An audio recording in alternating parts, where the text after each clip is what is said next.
Hey everyone, in this video, let's find out how you can delete your Zangi account permanently.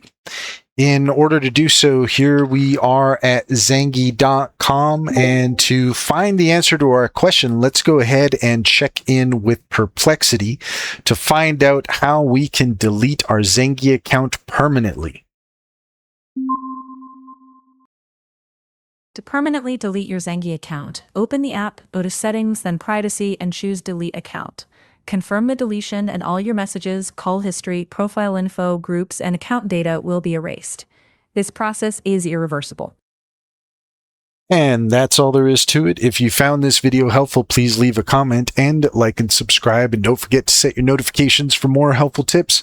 Also, if you take a look in the description, you'll find a link to our link tree. There you'll find our socials and our top AI recommendations, including Sintra. Sintra is a fantastic business strategy tool that gets to know you and your business, offering tailored insights to help you succeed.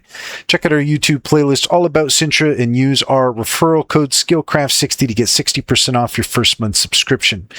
Finally, if you're interested in an online bank, check out Simply Financial. Use our referral link and you can get $50 to open an account. And if you refer your friends and family, you can get $125 per referral. It's a great deal. Can personally vouch for it. Check to see if it's available in your area.